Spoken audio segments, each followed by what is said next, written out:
Enjoy! Siapa sih pemerannya? Kamu nanya. Assalamualaikum warahmatullahi wabarakatuh. Perkenalkan, nama saya Asyati. Di sini saya sebagai perawat. Saya Rizky sebagai perawat. Triani sebagai perawat. Saya Nuradila sebagai perawat. Saya sebagai kameramen dan perawat. Perkenalkan, nama saya Anissa Arfiani sebagai lansia. Perkenalkan, nama saya Nur Kasih Kurniawati. Di sini saya sebagai lansia.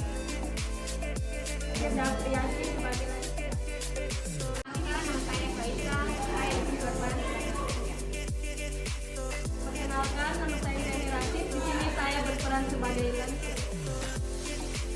Nama saya Makina sebagai lansia. Tahap pre-interaksi. Persiapan materi menggunakan media leaflet. Persiapan materi penyuluhan. Persiapan perlengkapan penyuluhan.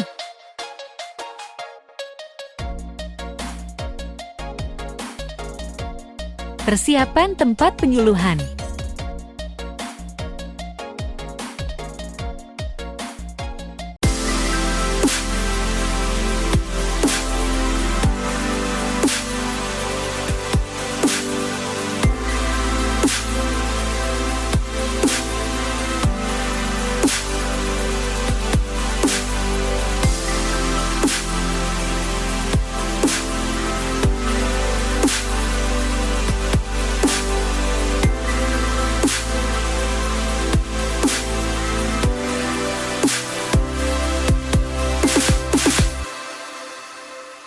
Tahap orientasi. Warahmatullahi wabarakatuh. Waalaikumsalam warahmatullahi wabarakatuh. Selamat pagi semuanya. Pagi. Bagaimana kabarnya hari ini? Baik. Ada yang kurang baik? Alhamdulillah baik. Alhamdulillah. Baik, nenek-nenek sekalian, perkenalkan kami dari mahasiswa Universitas Megareski, di mana di sini kami akan melakukan penyuluhan, di mana penyuluhan terkait pola hidup sehat untuk usia-usia yang sudah lanjut. Baik, sebelumnya ada pepatah yang mengatakan tak kenal maka tak sayang. Oh iya, cinta. Maka izinkan kami untuk memperkenalkan diri terlebih dahulu. Dari saya, perkenalkan nama saya Nur Adela. Perkenalkan nama saya Suratni. Perkenalkan nama saya Rizka. Perkenalkan nama saya Putri. Perkenalkan nama saya Hadina. Perkenalkan nama saya Arfianti. Nah, nenek-nenek sudah mengenal kita. Bagaimana kalau kita yang mengenal nenek-nenek? Ya, mulai dari nenek yang paling cantik, namanya siapa? Haji Maklina. Oh, nenek Haji Maklina. Di sebelahnya? Nenek Indri. Oh, nenek Indri. Nenek siapa namanya? Saya Puang Bunga. Oh, nenek Puang Bunga. Nenek yang di belakang? Yang ini Nenek Firda. Nenek Firda. Ini nenek ini. Siapa namanya nenek? Dewi Caya. Dewi Caya. Dewi Caya. Kalau yang ini Nenek Faisa. Nenek Faisa. Sekarang kita sudah mengenal semua, nenek sudah mengenal kita sudah mengenal nenek semua. Untuk membangkitkan semangat nenek-nenek semua biar tidak ngantuk, bagaimana kalau kita yel-yel tepuk tangan? Yang dipimpin oleh Rizka. Baik nih, di sini saya akan memimpin yel-yel, di mana saya akan mencontohkan terlebih dahulu. Nanti nenek bisa ikuti saya. Yang pertama, tepuk tangan siap. Sekarang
Tahap kerja. Karena sudah semangat semua, marilah kita masuk ke materi kita pada pagi hari ini yang akan dibawakan oleh Saudari Arfianti, Saudari Putri, dan Saudari Rizka. Sebelumnya saya persilakan untuk diberikan dulu terlebih dahulu slide-nya.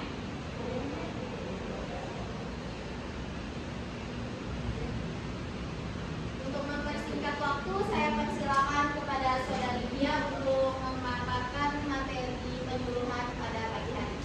Selamat pagi nih, masih semangat? Masih. Baik, di sini saya akan membawakan materi penyuluhan tentang pola hidup sehat bagi lansia. Di bertambahnya usia ta yang sekarang nih, perlu diperhatikan di kondisi kesehatan ta, baik fisik maupun mental ta. Oleh karena itu, perlu sesuaikan gaya hidup ta supaya kesehatan ta yang di usia ta yang sekarang terjaga. Baik nih, untuk menjaga kesehatan nenek-nenek, kita perlu melakukan beberapa pemeriksaan yang penting, yaitu yang pertama itu ada gula darah, kolesterol, dan asam urat. Sebelum saya jelaskan ini, saya mau bertanya dulu, ada yang pernah melakukan pemeriksaan yang saya sebutkan tadi? Nah, untuk nenek ini, pemeriksaan apa yang sudah dilakukan, Nek?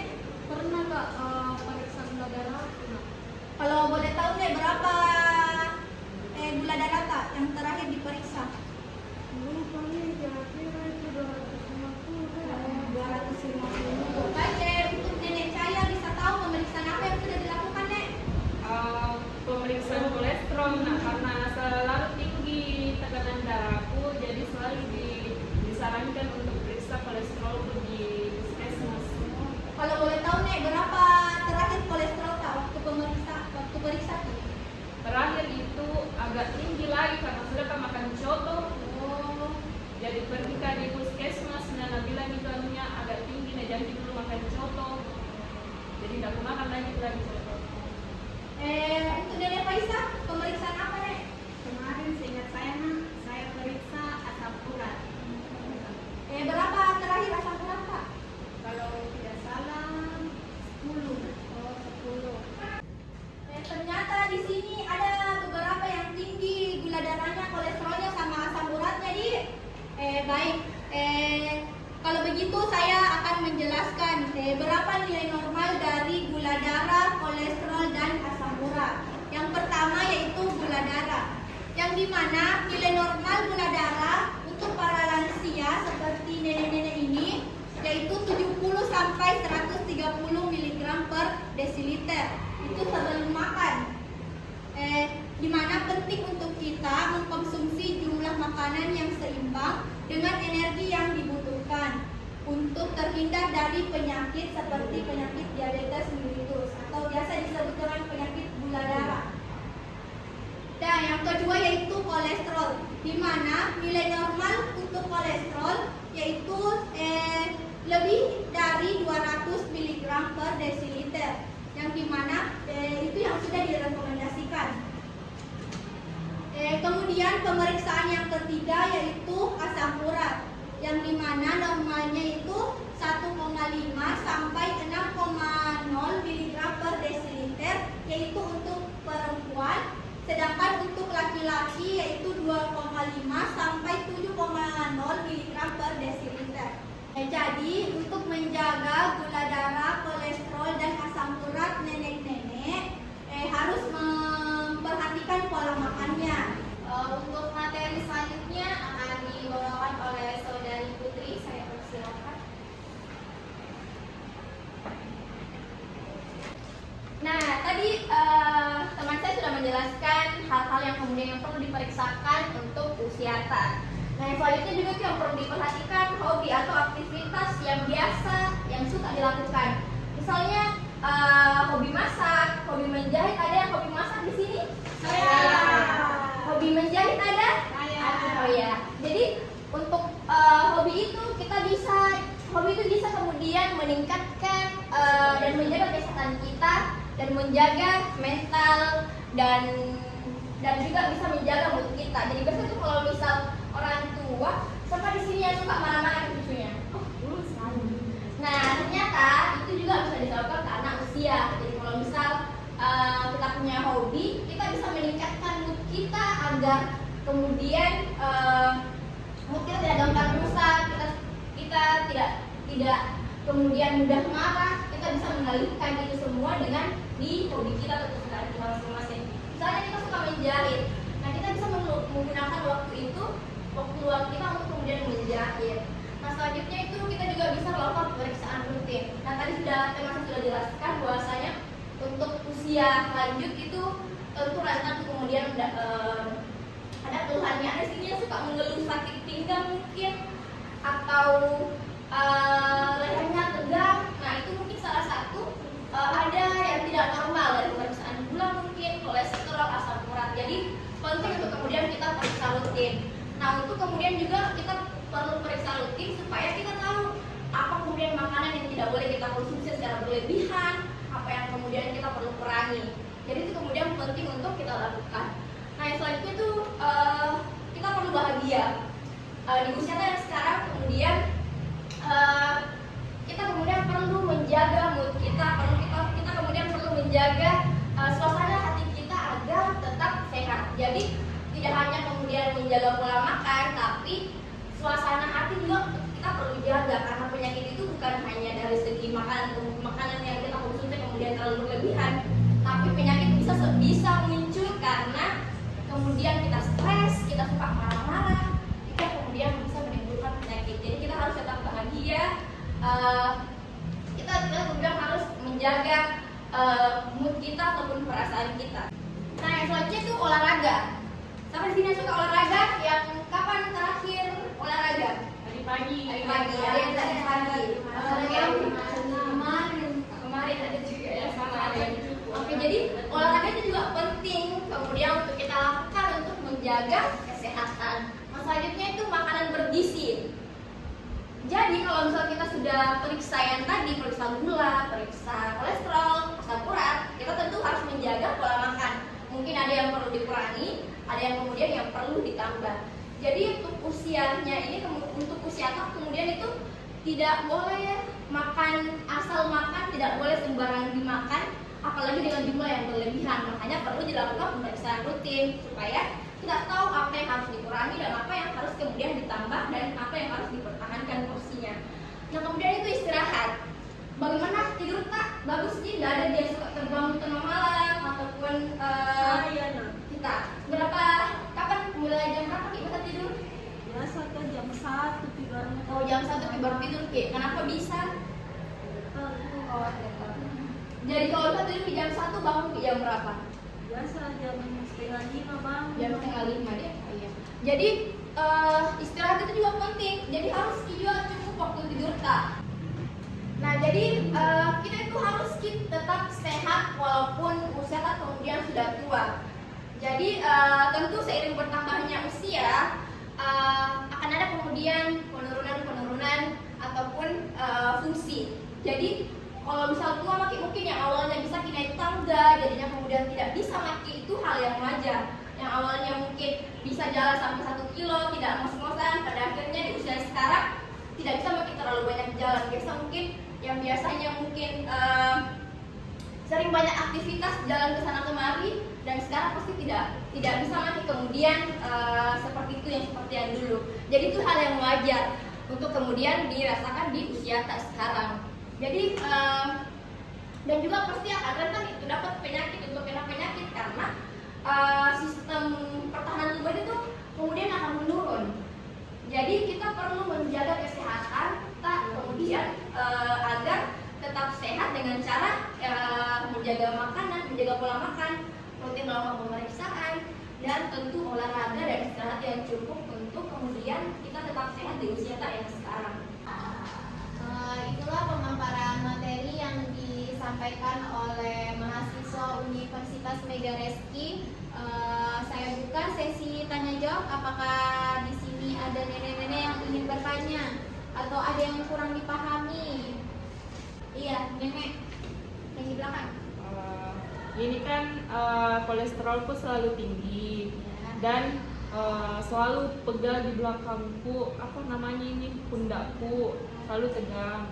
Ini fresh care ku bawa-bawa karena selalu pusing. Biasa tiba-tiba pusing kak. Tapi sekarang nggak pusing Ki? Kalau sekarang tidak. Kalau pusing nggak pulang Kak. Nah, pertanyaanku nak, Iya. apa yang tidak boleh ku makan? Karena setiap 3 bulan periksa saja tapi tetap tinggi kolesterolku. Kira-kira apa yang tidak boleh saya makan? Baik, terima kasih pertanyaannya Nek. Pertanyaannya bagus sekali. Saya serahkan kepada pemateri atau ada yang mau jawab terkait apa saja makanan yang harus dihindari pada penyakit kolesterol. Oke, tadi nenek saya bilang keluhannya sering sakit belakangnya ya lehernya. Betul. Jadi kalau misalnya untuk yang kolesterol yang tinggi itu bukan makanan yang tidak boleh, tapi yang mungkin lebih tepatnya dikurangi. Misalnya yang awalnya mungkin tiap hari makan daging itu dikurangi, misal cuma sekali seminggu, 2 kali seminggu, dan tentu porsinya juga dikurangi. Jadi tidak mesti bahwasanya kita tidak boleh lagi makan daging, cuman mungkin porsinya dikurangi, dibatasi. Kemudian juga itu kalau kolesterol bisa juga kolesterol tinggi, kita juga bisa kurangi makan makanan yang digoreng, yang mengandung yang kemudian yang menggunakan minyak. Jadi kalau misal suka kayak makan tempe goreng, udang goreng, apalagi udang itu sebenarnya sudah perlu dikurangi kalau misal kita tinggi kolesterol tak. Jadi kalau misal itu kita perlu kurangi udang, makan yang digoreng, atau isi perut yang kayak hati itu juga yang bisa kita hindari. Kita bisa kurangi, bukan tidak boleh sih, tapi sebenarnya untuk lebih tepatnya kita bisa kurangi. Jadi yang jumlahnya banyak sering itu dikurangi porsinya. Tahap terminasi. Baik, apakah nenek-nenek ada yang mau ditanyakan lagi? Oh, ada nih. Baik, saya lanjutkan. Tadi kan teman-teman saya sudah menjelaskan terkait bagaimana pola hidup sehat pada lansia. Di sini saya akan bertanya. Kalau misalnya nenek-nenek tidak ada yang bertanya, saya yang bertanya ya.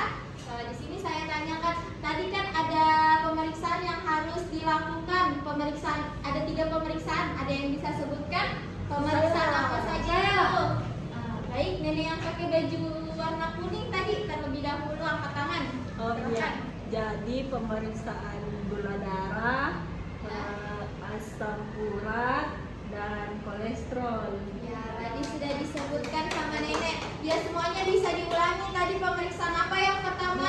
Gula darah, Yang kolesterol, asam urat. Baik, saya rasa nenek-nenek sudah paham apa saja yang harus rutin diperiksakan. Dengan adanya penyuluhan ini, saya harapkan nenek-nenek rutin untuk memeriksakan kesehatannya ya. Baik di puskesmas, rumah sakit, apabila ada keluhan langsung diperiksa, langsung bisa ditangani oleh dokter, perawat, bisa dibantu. Dan tadi juga sudah disebutkan oleh pemateri harus menjaga pola makannya. Jadi habis penyuluhan ini, jadi nenek-nenek pola makannya harus dijaga, apa yang harus dihindari,